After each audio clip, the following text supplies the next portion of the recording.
getting asked how was my experience in the Air Force, what did I do, and so forth and so on. And so I think it's finally time that I go ahead and come out and make a video so that I can go ahead and answer all those questions. So if you want to know how my experience was in the Air Force, stay tuned and we'll get into this video.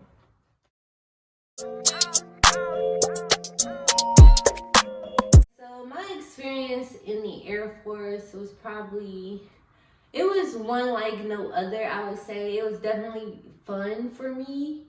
I know that's not like a word that you would like think of when you think of the military, but for me it was fun. Like, I don't know, I wouldn't trade the experience for anything else.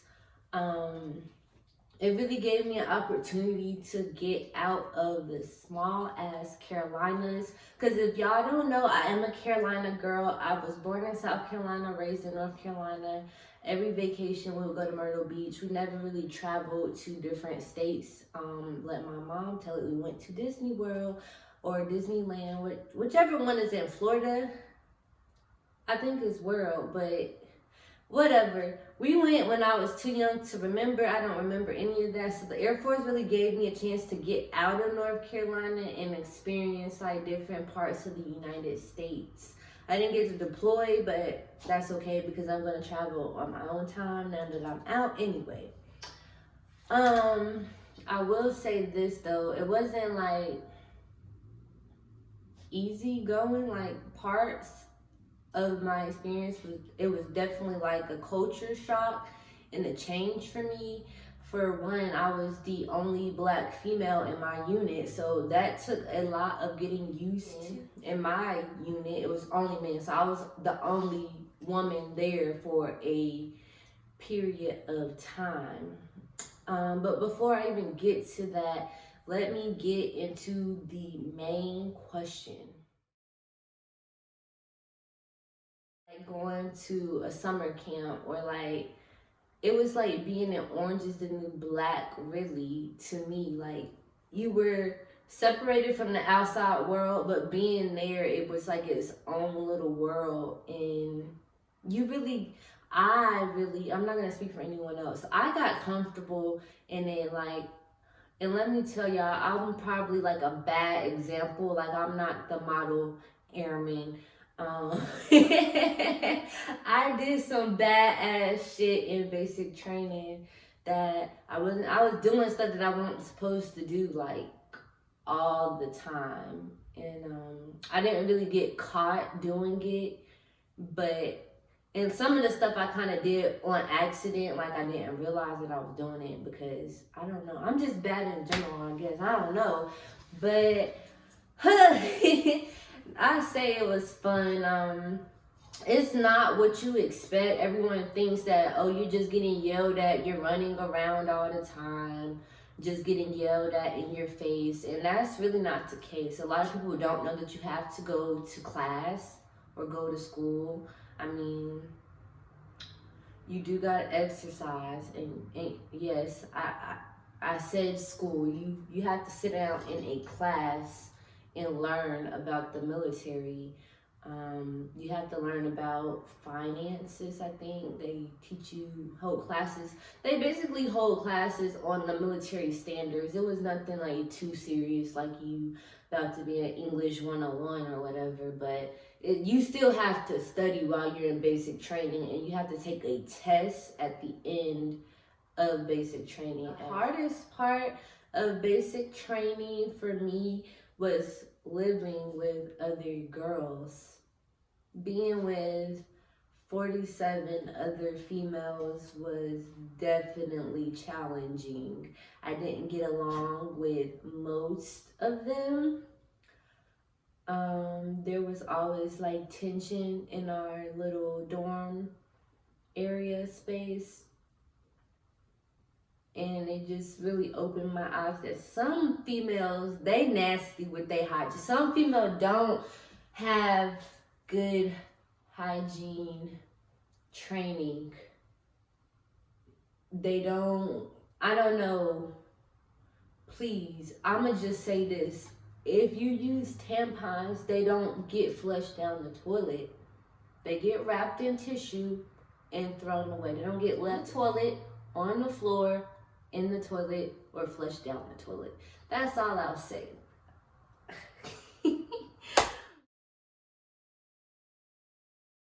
Early in the morning, we exercise, we go eat breakfast. Then after breakfast, we exercise, shower, then breakfast. Then after breakfast, we probably sit in what's called the day room, talk about something that we want to do for the day. Then we go to the class for like a couple hours or something. Then we eat lunch, I think. Then after lunch, we go back to the day room, talk some more about a few things. Then after that, we march around and practice marching and go back inside. They teach us like military things like rolling socks, what to do with our uniforms. And then after that, I don't really remember. I have a notebook actually where I would write down the schedule for the day. So I would have to review that. I'm gonna make a part 2 video. I'm gonna review that and then I'll let y'all know how basic training went. I'm not gonna talk about basic training this entire video. After basic training, you have a week of what's called Airman's Week, and it's basically just teaching you morale and other things that you shouldn't do in basic training. It's like kind of like a recap period of what you learned during basic and how life's gonna be actually going into the military career field in different bases, because now you're not going to be living with the 47 other girls or boys that were in your dorm with you. This is like the point where you go your separate ways. In this point, it was kind of sad because I really made I made lifetime friends. Like, I won't say best friends, but they were like lifetime friends. Like, I keep up with them. We still talk about life now, even though we're like in different points of life. But separating from them was kind of hard because it's like, when am I gonna see you again? And you become so close to them. It's just it was odd for a period of time just not being with them. But I mean, you get used to it. You know, you find your own way and blah blah blah. So after your Airman's Week, you go to tech school. Tech school is basically where you learn about your specific career that you're going to be doing in the military. So it's like job training, really, but they call it tech school. I mean, yeah, it's tests and stuff, and you do have to study once again. The military isn't you just go in and you just start fighting and shooting people and screaming like everyone makes it seem like it is. You actually go in and you learn stuff first. So they don't just throw you to the wolves. You actually learn about it before you get out in the field. And with tech school, it's your on-the-job training. Tech school for me was pretty boring. That's the first time I became the only girl. My career or my MOS or my job in the military, to put it simply, it was a drone mechanic, an unpiloted aircraft maintenance journeyman. Layman's terms, a drone mechanic. I worked on drones, and not like the small ones that anyone can, well, not anyone, you have to have a permit, but not like the small ones that people fly around. The kind I worked on is called Global Hawk, and you can Google it. It looks like a giant whale. But going into tech school for me, that was probably the first time I was the only female. I think it was a class of like 10, 11 people, and I was the only female in my classroom. as far as being black, there were like 2 other black guys. And one of them I was close to because I actually met him in basic training. And I didn't know that we would be working together until we got to tech school. It wasn't difficult learning about aircrafts because it's like all the information is pretty much straightforward. So in tech school, you'll go to class for like, our day was pretty boring for real. Like they got it divided into 2 shifts. So you're either going to class in the morning or you're either going to class at night. So you're morning shift or night shift. If you were morning, you like wake up. No, if you were night, you would still wake up in the morning, go and exercise, and then you would have your free time to do whatever until you had to go to class at like 3 p.m. So from there, you would march to class, but turn on a slideshow. And this is like it's standard for basic training too. You would just review a slideshow like any other class, but at the end of the slideshow in tech school, you're gonna be quizzed on the slideshow. So you're gonna be quizzed on the side. You're going to be quizzed on the slideshow. So pay attention when your instructor is speaking to you, because if you fail a quiz, I think after your second time failing the quiz, they make you go talk to somebody, like a higher up person, and you could possibly be either A, retrained, or B, disqualified from being in the military. I've never actually ran into that issue because I passed all my quizzes. And I didn't need to cheat. I had good memory, so. And the quizzes were straightforward. It was just like, I don't know. They were easy. It wasn't anything hard, but there were definitely people that were still failing. The thing that was most hard for me was probably the second part of my tech school. Some people, they have like the in-classroom training part, and then they have hands-on. Some people just have classroom, I think, and then they just start their job. I had 2 parts. I had the in-classroom and the hands-on. The hands-on was a little bit more difficult because I was actually doing maintenance work. The classroom portion, it was easy, straightforward. You just did the slideshow, do the quiz. After like the 4th quiz, there was a test on all the other quizzes, which if you take good notes or whatever, you'll pass. But if you're not book smart, maybe consider the Army or a different branch. I don't know how they do things. It might be simpler, but you're definitely going to do more physical work. Being biased, or I mean, if I offended someone else in another branch, if you're thinking about going to another branch, I'm sorry. But hands-on, that was more difficult for me because I was skinny and I was going through some things, but I pushed through pretty much. It was more difficult because after your slideshow and after you take the quiz and prove that you paid attention to the slideshow, you actually have to go do whatever you learned on that slideshow. So I'm like, dang, we really got to go do this. And it's like they have a list that you have to complete to graduate. And some of the stuff like jacking an aircraft was so difficult. Like I really struggled with it, but I didn't want to fail. And it's like your instructor watches you to make sure you perform every step accurately. And if you fuck up, then I think you fail. And then, like I said before, you have to go talk to someone and you can be retrained or kicked out, which was really nerve-wracking and stressful. We had roommates in tech school in the hands-on training. The way they had it was they had a hallway for boys had they had their own space. Girls had one hallway in the building for the first part of my tech school. My roommate didn't like her. She was weird. She wasn't dirty though, and I really appreciated that. She was just weird. She was one of those. She was just weird. I don't know how to describe her. She was weird. I met some good friends in tech school as well. It didn't take too long to get acclimated to that, except for the second part in the hands-on training. That's when you split up once again from the people that you were in class with. You're going different directions from them again, so you're not going to end up with everyone unless you guys all had the same exact career field. In my class, it was just fighter jets. So that was the general, but that was the general class, but there were different types of fighter jets that people were going to be working on in that class. And I believe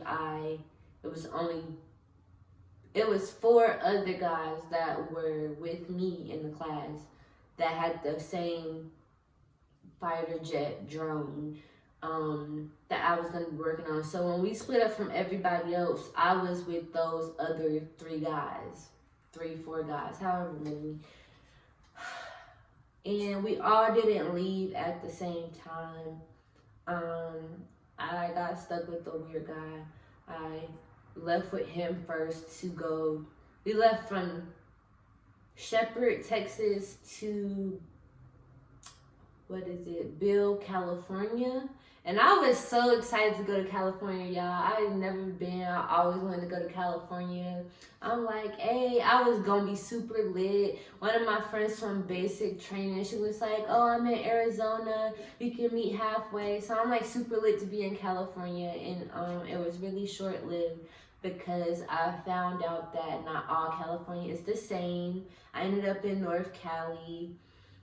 And it was pretty boring. It was very country around the base. Like, when I tell y'all it was country, okay, I'm from the country, but there was literally cows in a farm on the base. So I'm looking and I'm like, dang. And the city was really small, and I've been in small towns. Like, I've pretty much... My grandma, my family we're small town folk. So I'm like, dang, I'm in Cali and wow, it's the same. Like, oh my God, this is nothing exciting. But yeah, and then the weird guy, he was ruining it because he was weird. He was like one of those, oh, I know what I'm doing, let's do this, that, this is how you do it. And I would just be like, yo, chill out. Like, he was extra as fuck.